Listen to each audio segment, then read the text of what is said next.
नमस्कार. महाराष्ट्र योजना कॉर्नरमध्ये आपल्या सर्वांचे स्वागत आहे. आजच्या व्हिडिओच्या माध्यमातून आपण बघणार आहोत की मुख्यमंत्री माझी लाडकी बहीण योजनेकरता ई-के-वाय-सी करण्यासाठी 31 डिसेंबर 2025 ही अंतिम तारीख देण्यात आलेली आहे. ज्यामध्ये विधवा महिला असतील, परित्यक्त्या महिला असतील किंवा ज्यांचे वडील हयात नाही अशांसाठी ई-के-वाय-सी करण्यासाठी वेबसाईटवर अपडेट देण्यात आलेलं आहे. त्यांना काय करायचं आहे म्हणजे अगोदर म्हणजेच की स्वतःची ई-के-वाय-सी करायची आहे. ज्यानंतर वडिलांची किंवा पतीची हयात नसतील तर त्यांचा मृत्यू प्रमाणपत्र द्यायचं आहे आणि अंगणवाडी सेविका यांच्याकडे जमा करायचं आहे. महिलांचा घटस्फोट झालेला असेल तर घटस्फोटाची कागदपत्रे अंगणवाडी सेविका यांच्याकडे 31 तारखेच्या अगोदर जमा करायची आहे. परंतु अंगणवाडी सेविका नकार देत असेल तर त्यांना काय करावं लागणार आहे की जी-आर दाखवायचा आहे. म्हणजेच की ही ती कागदपत्र घेण्यास सांगायची आहे की जी-आर काय आहे याबद्दलची माहिती आपण आज जाणून घेऊया. संपूर्ण माहिती आपल्या व्हिडिओमध्ये. तुम्ही जर माझ्या चॅनलवरती पहिल्यांदा आला असेल तर चॅनलला लाईक, सबस्क्राईब आणि शेअर करायला विसरू नका. जेणेकरून अशीच महत्त्वपूर्ण अपडेट्स तुम्हाला पुढे देखील मिळत राहतील. चला तर तुमचे जास्त वेळ न घेता आपल्या व्हिडिओला सुरुवात करूया.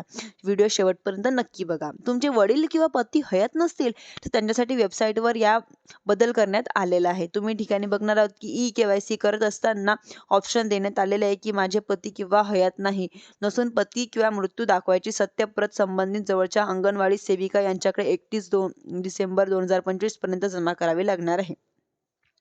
वडील हयात नसले किंवा घटस्फोटित असल्यास संबंधित पुरावे लाभार्थ्यांना 31 तारखेपर्यंत अंगणवाडी सेविकांकडे सादर करायची आहे व ई-के-वाय-सी प्रमाणित मानले जाणार नाही. म्हणजे संबंधित लाभार्थ्यांची ई-के-वाय-सी प्रमाणित मानले जाणार नाही. ई-के-वाय-सी अपूर्ण समजलं जाणार आहे.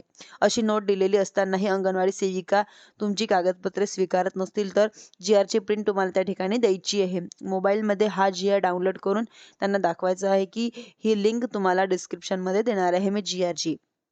म्हणजेच की आता मुख्यमंत्री माझी लाडकी बहीण योजनेकरता पात्र लाभार्थ्यांची महिलांची पडताळणी व प्रमाणीकरण करण्यासाठी ई-के-वाय-सीच्या माध्यमातून आधार ऑथेंटिकेशन म्हणजेच की 11 डिसेंबर 2025 रोजी हा जी-आर निर्गमित करण्यात आलेला होता.